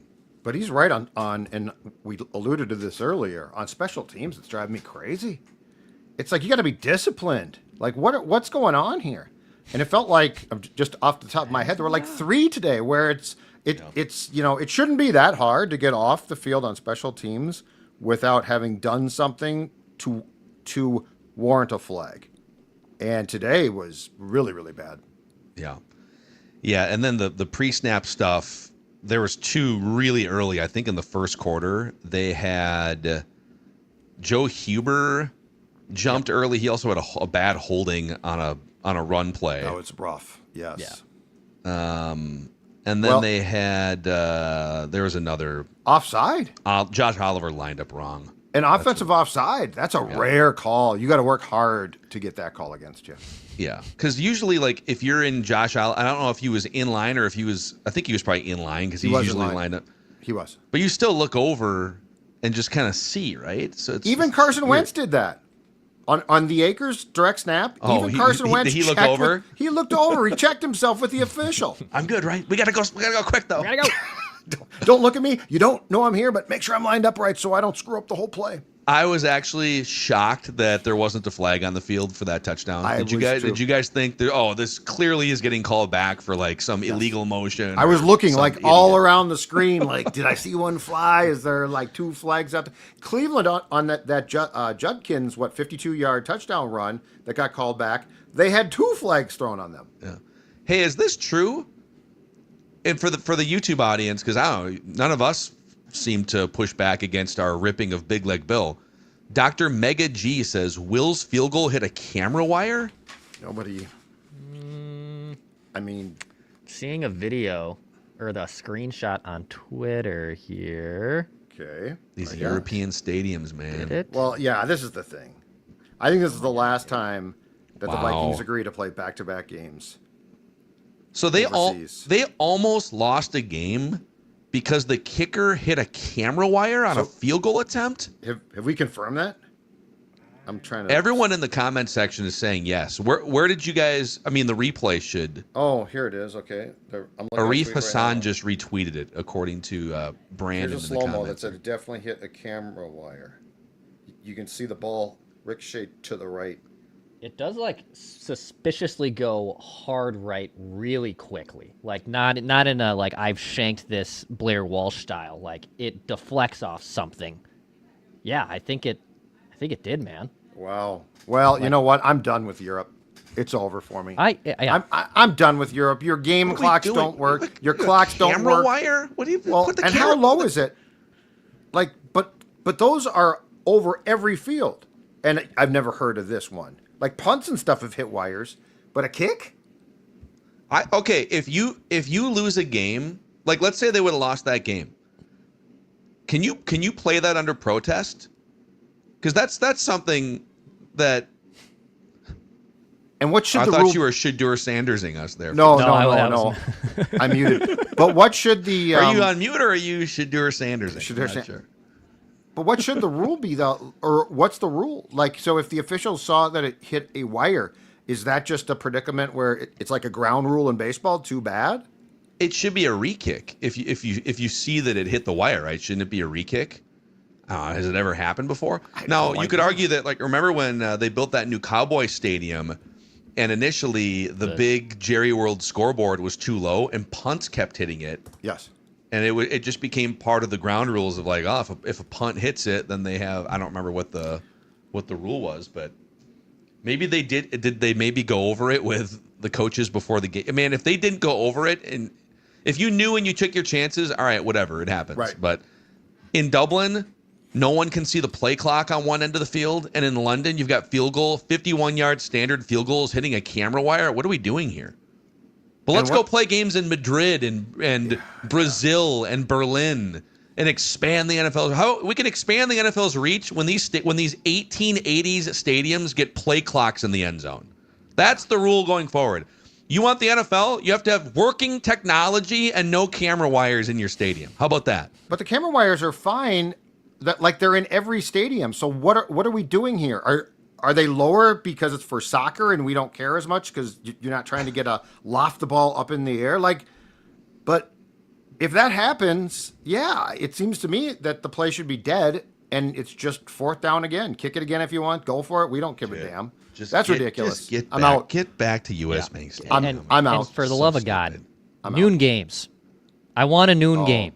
Okay, I give like the me early start. these 12 Actually- p.m. games. I'm I love sick the of 8:30. this. Why? I'm I sick love of the this. 8:30. I love the 8:30 too. It's phenomenal. Oh, Just get up, It's 1 football. o'clock right now. This is fantastic. You get to watch the second half of all the early Yeah. games, and then you get to watch the full slate of. Now, this week's slate of games kind of sucks, but other than that, is this more of like a you don't like to get up early thing? Well, yeah. I mean, I'm sleep deprived. I'm waking up early. The whole thing. Give me a normal 12 p.m. routine. I would feel like the normal people would agree. The regular people would agree that a 12 p.m. game consistently is better than regular people. Regular people. I'll take regular humans, unlike you two.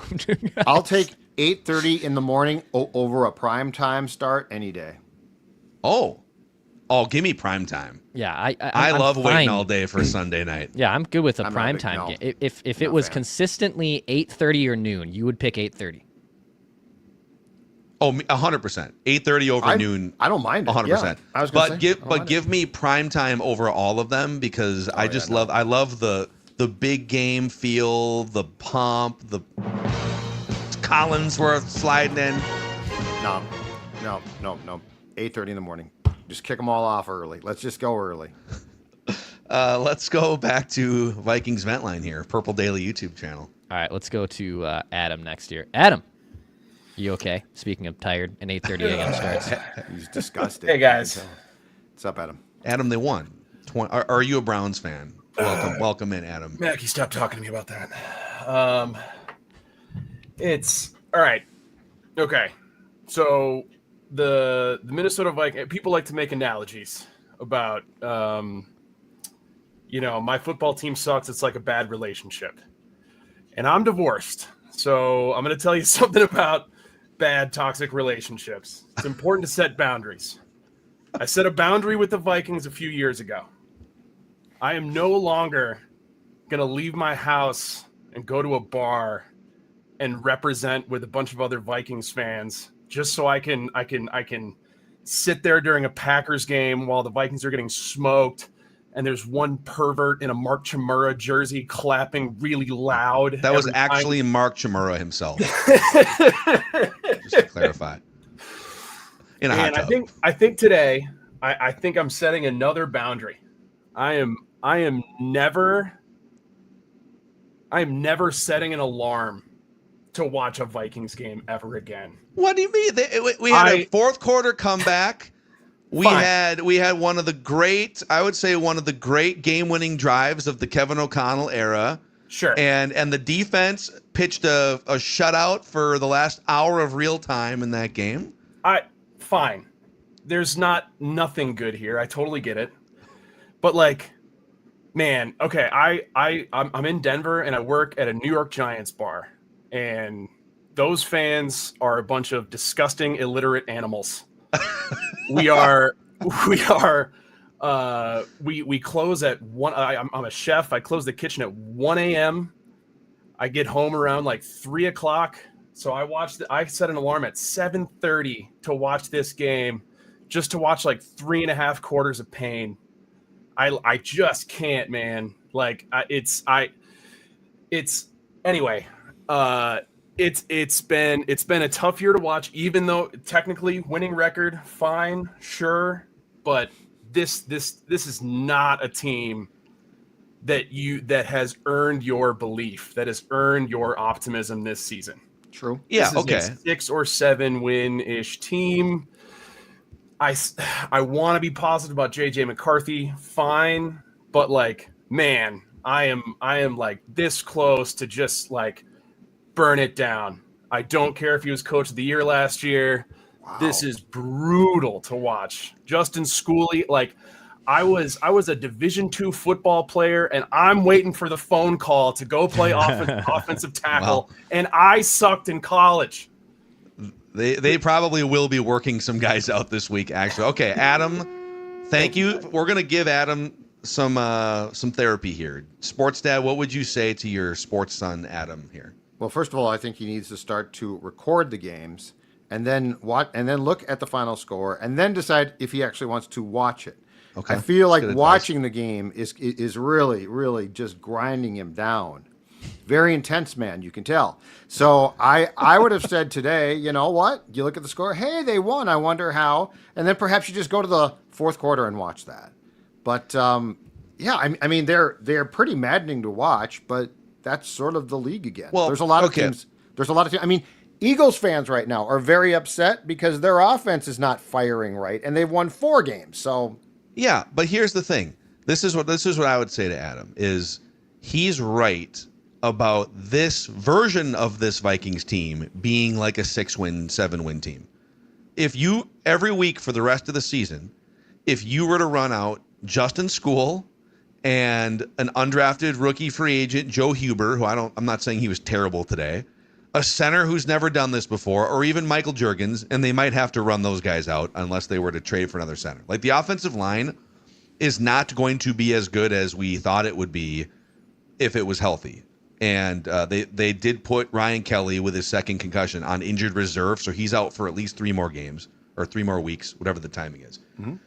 So if they keep running out this offensive line, if Van Ginkel never comes back, if Blake Cashman never comes back, and if Carson Wentz is your starting quarterback and you get to ride that roller coaster all year, they're probably like a 7-win team. So I actually agree with Adam. Enjoy the rest of your fall. Don't get emotionally attached if they don't get healthier. But if they get healthier, I think they can still make the playoffs.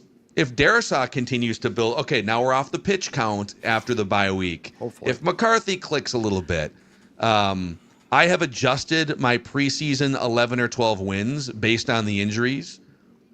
It's not 6 or 7 if they get some guys back. So there's definitely still they've weathered the worst of it to this point. At least like their own injuries and their own stuff. Now, the worst of the schedule is still ahead. So even as they get healthier and start to gel more, they do run into, on paper, some tougher teams. Lions twice, Eagles, Ravens, etc. Yep. I've got some, I think one thing that's frustrating Vikings fans, and I don't blame them too, though, is like there was an expectation, rightfully so, from some of these veteran free agents that you brought in, right? Yeah. Like you were going to get help. The defensive line was going to be far more stout, and the kids are playing pretty damn well at times, but the veterans are MIA and they're playing. Ryan Kelly was going to be your veteran center to replace Bradbury. Looked like a great move. Excited. Concussion problems. He might be done. This was a free agent from a year ago, not this past March, but I have real concerns that the Van Gingster is done for a while. Like it's a neck problem. We talked about this. And it lingered during camp. So part of the problem I think becomes post-bye, do Hargrave and Allen up their play, or is this just they've hit the cliff, they've gone off it, and this is their last contracts, and then does Kelly play again? So that is frustrating, just given on, hey, when they signed those guys, you thought, oh man, it's going to be great, and it's been far, far from great. I think that's a common frustration that's very fair. Yeah, of course, there's some irony baked in here in that you signed those guys because you thought you had pretty empty cupboards internally for your defensive line situation, but then like through this process of training camp in which Tyrone Ingram-Dawkins just flat took over the starting role from Harrison Phillips. Today alone, in the first half alone, you had Levi Drake Rodriguez, Jalen Redmond tipped a pass. Levi Drake Rodriguez had a TFL in the backfield, and then Tyrone Ingram-Dawkins had his first career sack.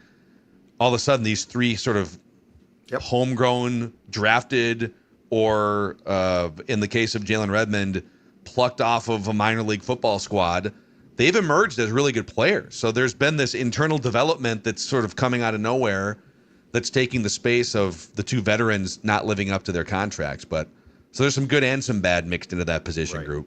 But it's overall, I think it's better than it was a year ago. It's probably improved like talent-wise, but the problem still, too, is who's going to stop the damn run? Well, some of that is Blake Cashman being out. I mean, Blake Cashman is good at that, and he's been out. And when he was out last year, their defense took a big step back. He's like a really important cog to this defense operating. But the knock against him was, and it's proven to be true, he's hurt a lot. Yeah. Like that's the thing is, if he goes out, if you get guys back and you can be a playoff team, which I agree, if they've got guys back, this league is too weird to declare your season done at 3-2. But if you get guys back and now Cashman, not surprisingly, gets hurt again, do you have a chance to stop the run? And I think that's where Hargrave and Allen in particular were like counted on. Yeah. And you just aren't doing it. Like you just can't.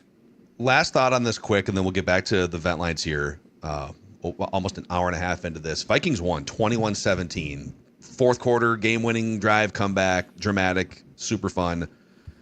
But if I were to have told you guys before the season, in the first 5 weeks, you're going to deal with huge injuries to these key players who are all going to miss a significant amount of time before the bye week.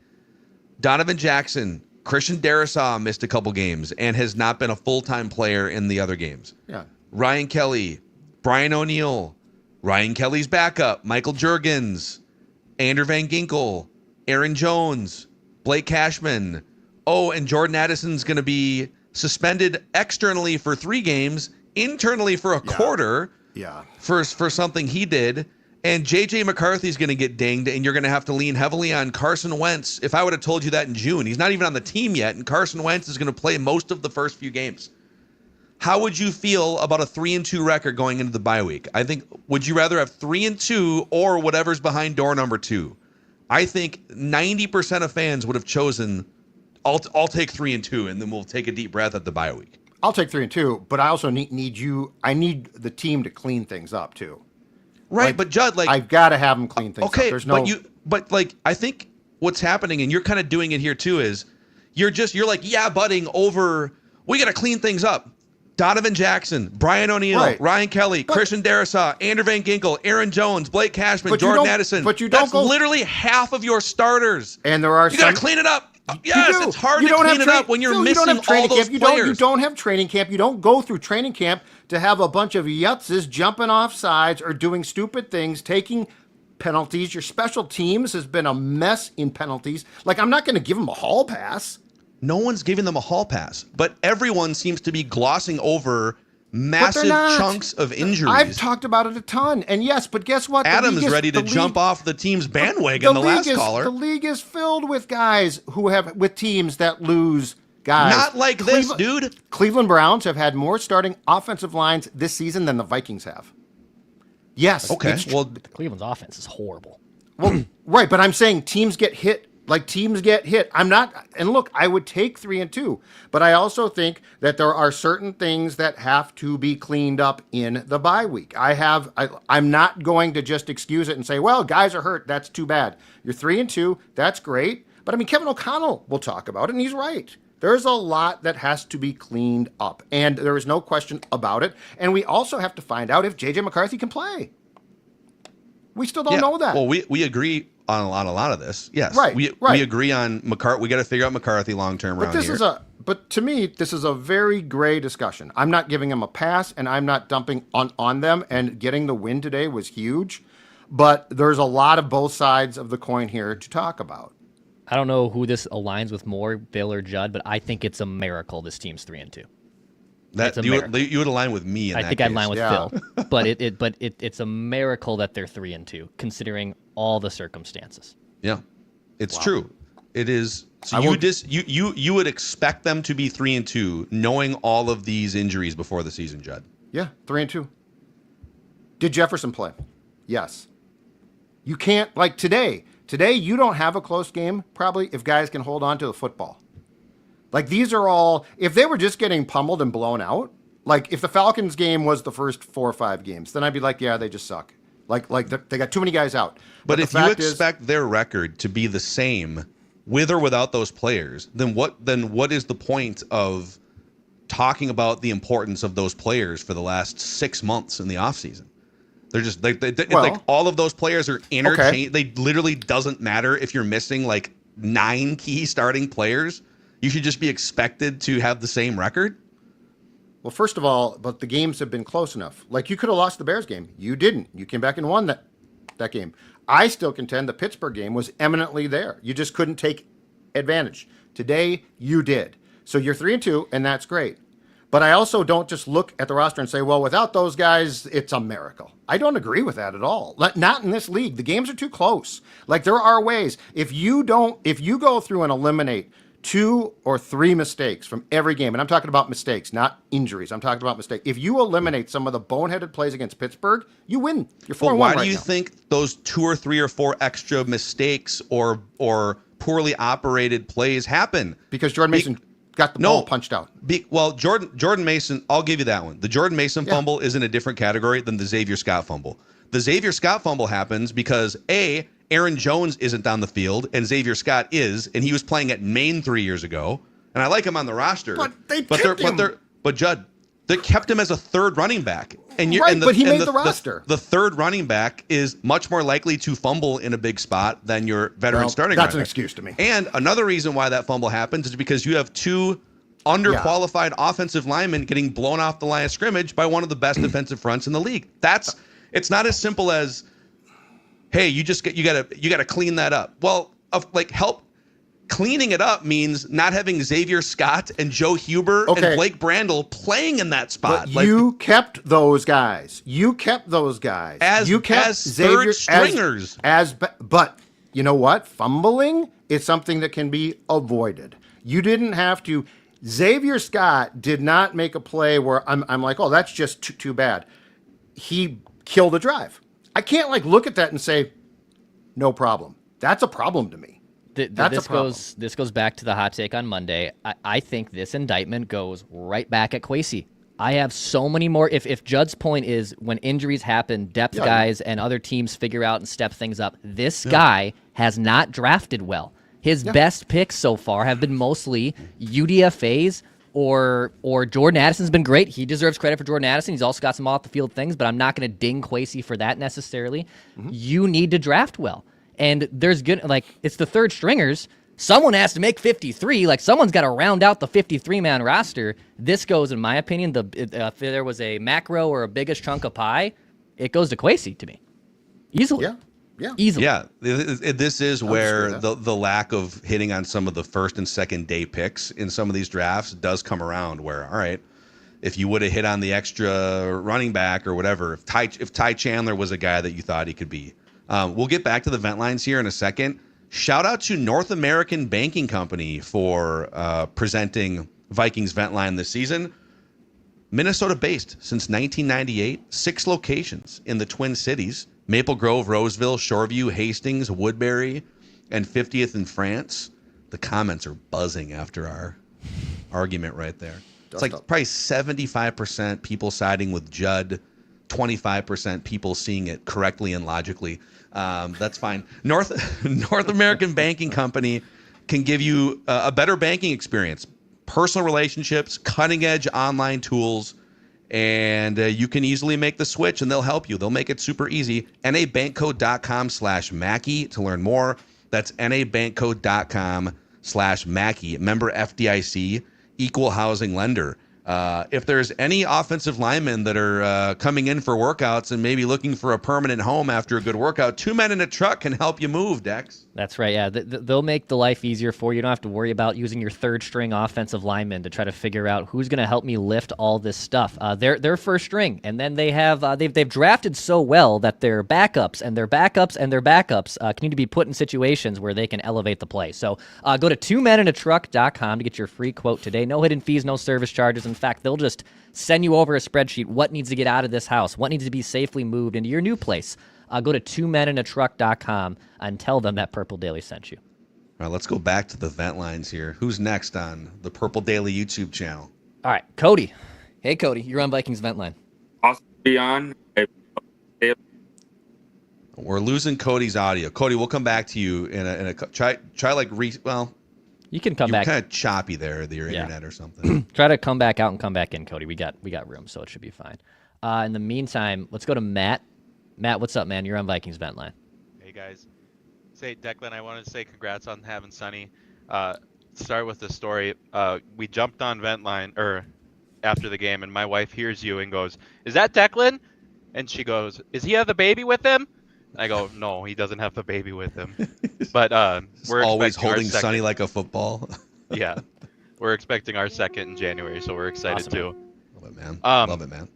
Being an NDSU grad, it was, and while Carson Wentz was there, it's tough to see him play like this because I'm not like in Declan's side where the hatred for him, but he didn't play phenomenally, and every third down in the first half at least, it was step back, turn, try to run, and he gets sacked. It was so frustrating to watch in the beginning, but ultimately turning it around and having a good second half and having the win is what's most important. But I'm at the point where I'm ready to just put JJ McCarthy in, see what we got with him, whether we win the rest of the season out or whether we lose out. I don't care. We got to see what we have in him.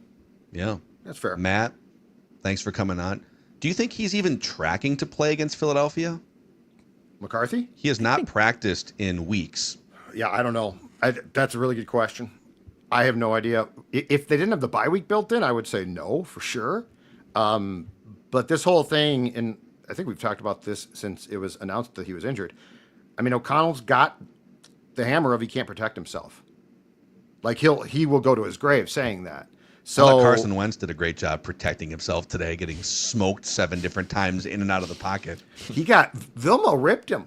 He's like, I can't believe it. But I mean, he was trying to get the yards. I don't know. At that point in time, like if that's my franchise QB, hit the ground. But with Carson Wentz, I was sort of like, I don't know. But he does think he's more athletic than he is. He thinks he's like 2017 athletic Carson Wentz. Yeah, he thinks he can run a little bit still.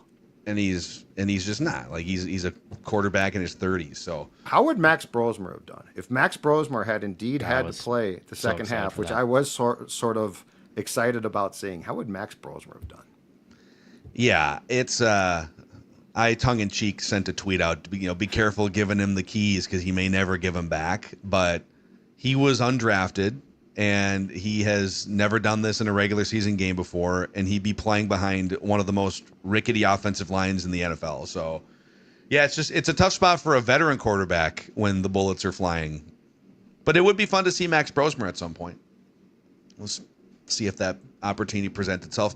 Vikings vent line, who's next? All right, let's try Cody again. Here, Cody, got us now? Can you hear me? I I think so. Yeah. Bring closer, maybe that's the issue. There we go. All right. So, love Purple Daily. Also love the online community. Always check that out. One thing for Judd, he needs to stop Juddification and everything. Because if you ask Jeremy Searles, because I don't know if it was online committee, but he said there's a difference between a starter and a backup. So, obviously they can't have all those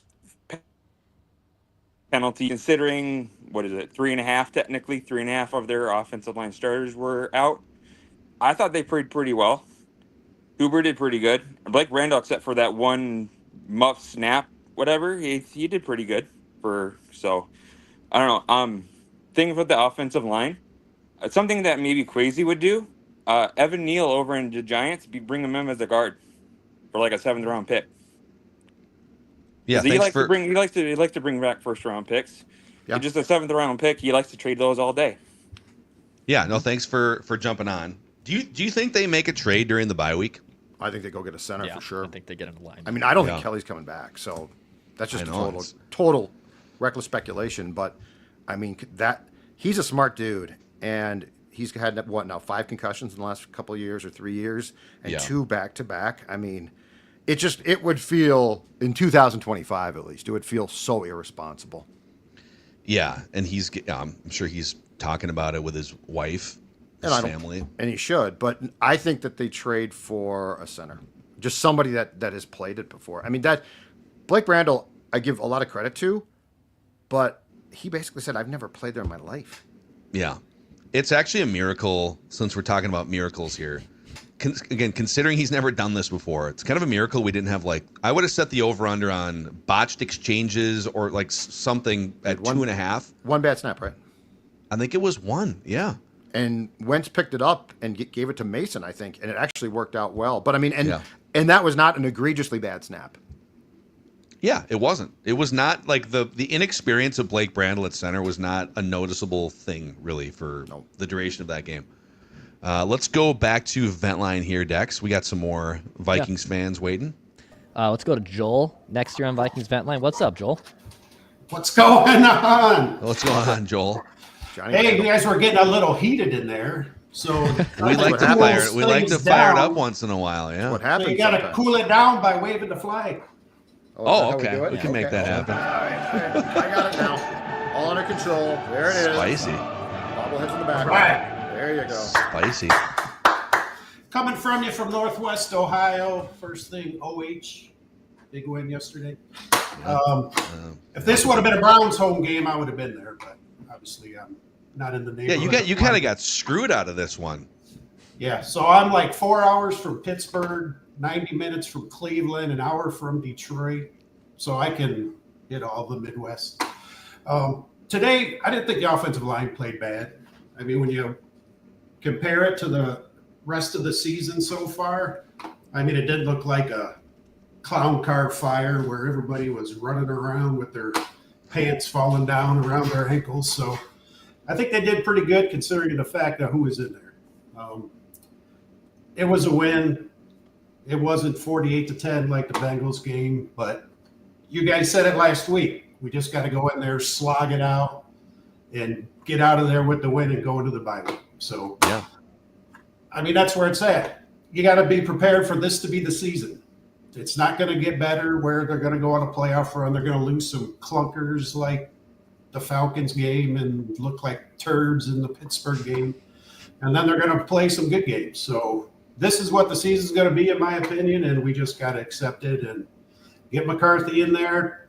If he dies, he dies. You know, you gotta find out. Oh, man. Everybody else is getting hurt, so yeah, get him in there, let him throw some passes.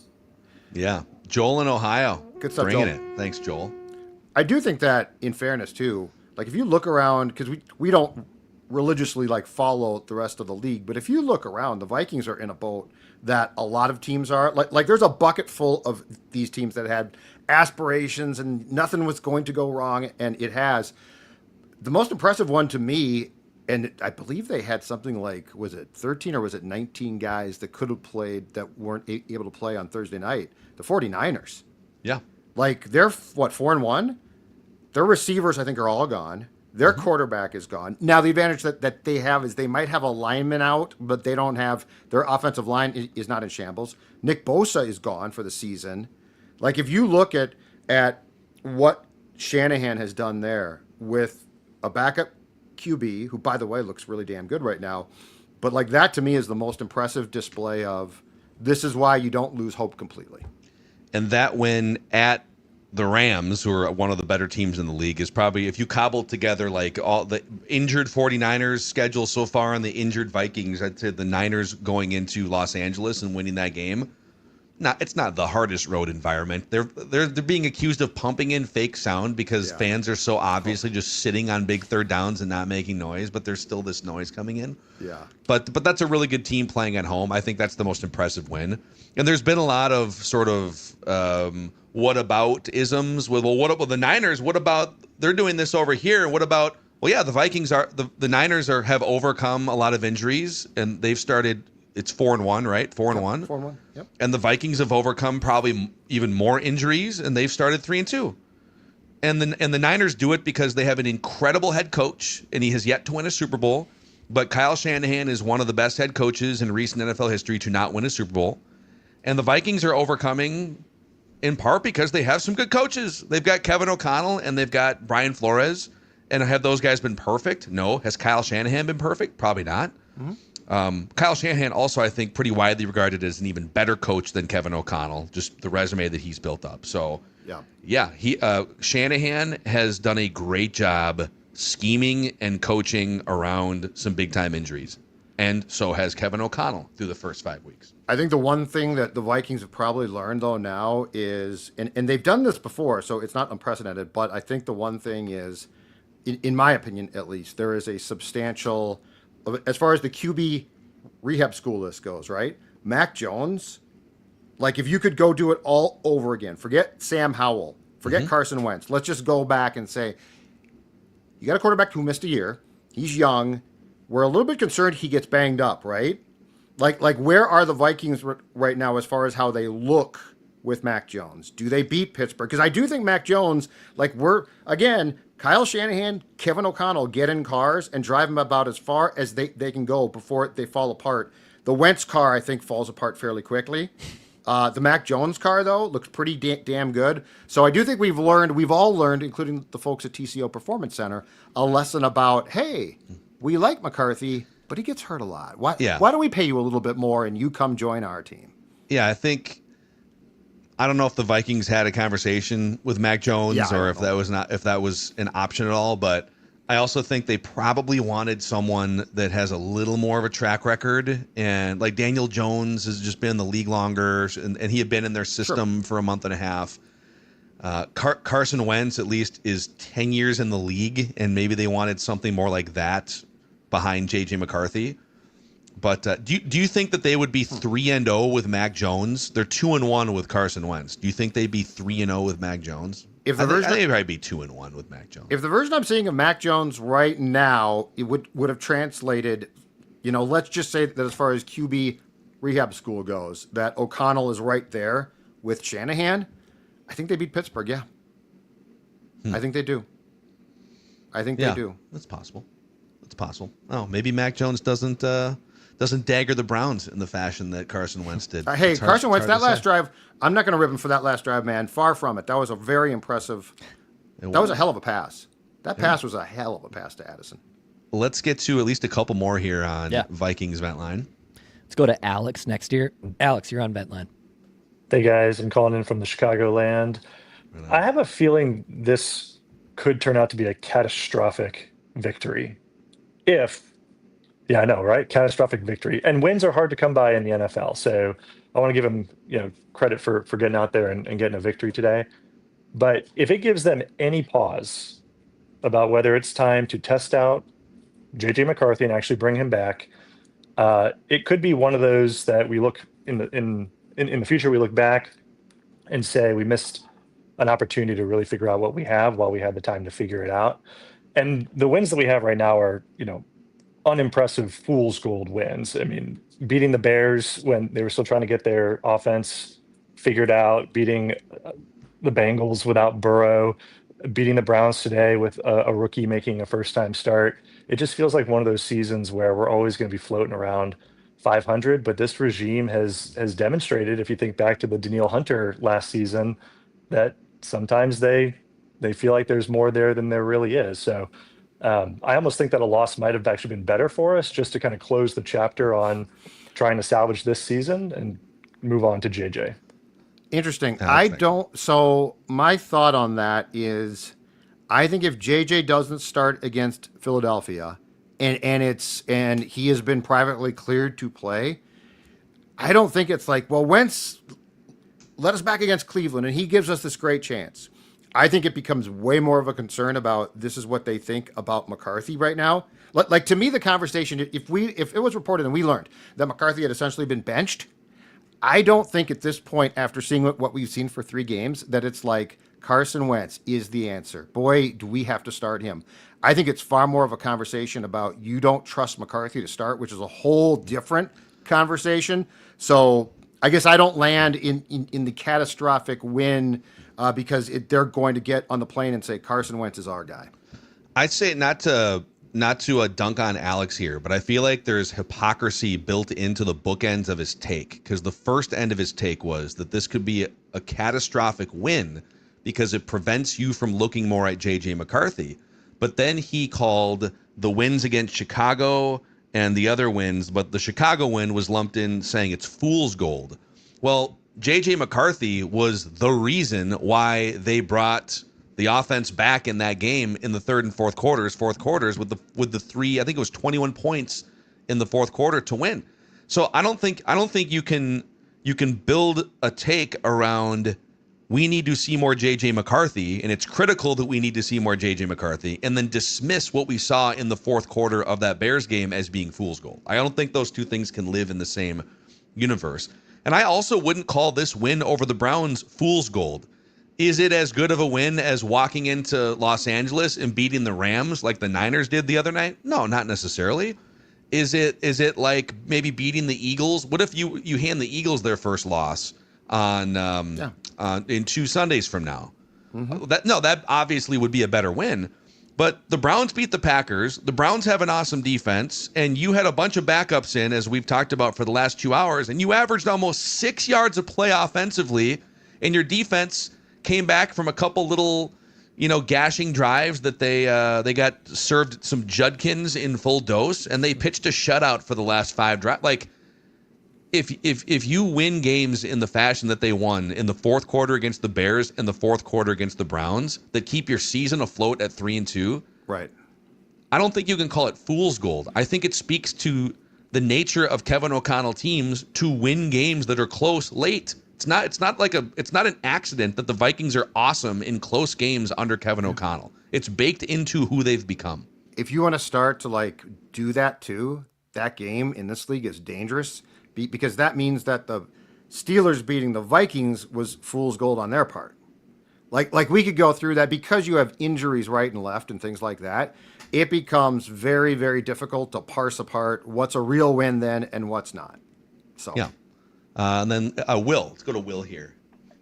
Vikings. Hey guys, how's it going? What's up, Will? Hey, Will. Oh, not much. So I've had it was a oddly fun win today, but I want to say I've had the pleasure of working with some like fantastic people, even within the league. A former trainer who worked with the Chicago Bears. He actually works with Everson here in Eden Prairie from time to time. But just, I think the one place you need to start looking at, just from my experience, I've been in this industry for 10 years working with athletes, the regular person, whoever it is, you got to start looking at that strength and conditioning team, because I know some of these concussions, some of them you cannot control.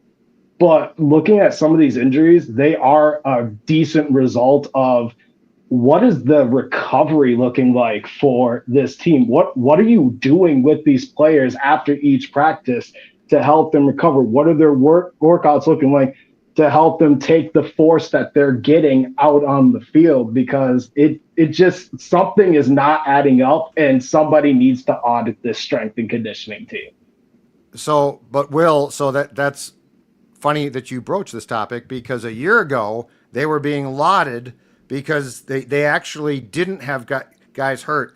I think that there's times where you're probably right, but it feels to me like it's also random at times. Like O'Connell, in the offseason, O'Connell was asked after one of the OTA practices, I think, about, you got all these old guys that you signed and they've been hurt. Allen's been hurt. Hargrave's been hurt. Kelly's been hurt. Fries is hurt. Like, how are you confident that they're going to stay on the field? And O'Connell's response, which I consider to be very bad luck, and it's turned out to be, was, we just have a special staff. They put their hands on guys and they fix things. Are they guilty of being dumb in 2025 and brilliant in 2024? Did they get dumb? And I don't know. You're far more of an expert than I am, but I guess that would be my question. It feels like a lot of times it's just sort of luck in football. Yeah, no, and definitely, and I actually did mixed martial arts for years and years and years, so I know taking a beating on my body, and my coach had told me basically be like Tom Brady, focus on your recovery more than you do even on your form, and it's what pretty much saved me from many catastrophic injuries that, I mean, I could have had broken knees, everything under the sun, spine pulled apart. It just, the recovery aspect is so important. For some reason, some of these injuries, like you're talking high ankle sprain. Well, how much of, JJ McCarthy's calves, are they nice and loose so that they can take the force that he's putting on them? It just is kind of some of those things where if you nitpick these things, maybe the health does get a heck of a lot better. Yeah, Will, thanks for coming on. And Will has more expertise than I or we ever will in this area. But the Vikings, for multiple consecutive years, have been voted A+ across the board in almost every area of their football operations and the way they treat players and their strength and conditioning staff by the National Football League Players Association. Mm-hmm. They are one of 32 NFL organizations in the world that the top strength and conditioning coaches in sports apply for jobs for year after year after year. So, I mean, they were super healthy last year. I guess if the argument from Will or anyone else is that they have underqualified or incompetent strength and conditioning people in their organization, I would be shocked if that's the case. Well, if I you would go be through, shocked. And if you go through too and think about who's hurt and what's wrong, right? Brian O'Neill took a shot to the knee during a kick attempt. So, like, you can't really guard against that as far as I know, right? Donovan Jackson hurt his wrist, which is going to happen. Like, if they were all the same thing, I might be like, that's a good point. Like, if it was all just soft tissue, right? Everyone was soft tissue. Well, McCarthy was rolled up by what should have been an illegal hip drop tackle. Yeah, he was. Yeah. If you're there's a reason why they removed hip drop tackling from the league's rules, because in theory, like, it should have been called. Not that it would have changed the result of his ankle injury. Like, that 15-yard penalty would have felt good in the moment, but he'd still be out these couple games. It was a high ankle sprain, and you're gonna.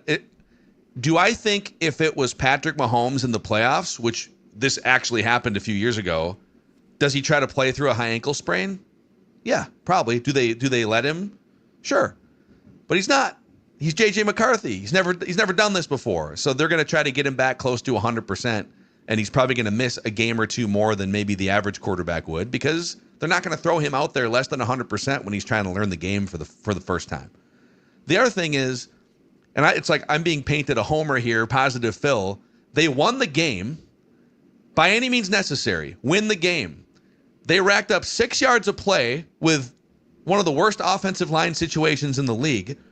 And Kevin O'Connell, who at least in the comments today and in some of the commentary in these back and forths, people think is like doing this bad job or he's holding the Vikings back.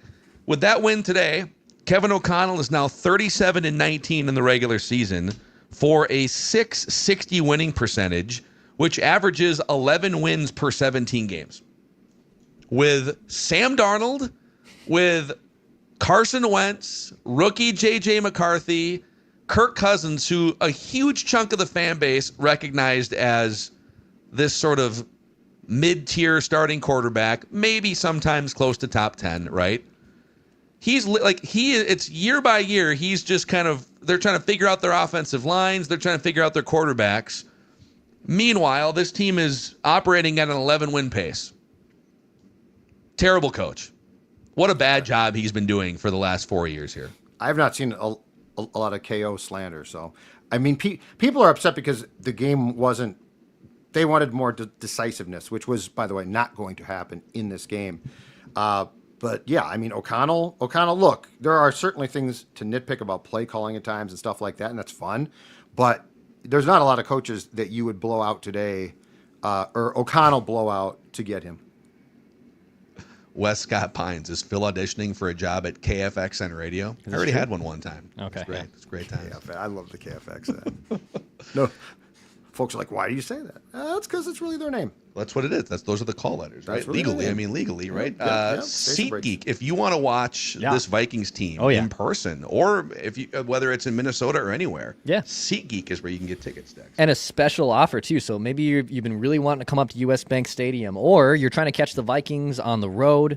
Go download the SeatGeek app, and you'll get 10% off any tickets with promo code PURPLE. Heck, even locally here, you might see me at the Armory in a few weeks. Yellow Card's coming to town, which is one of my all-time favorite bands.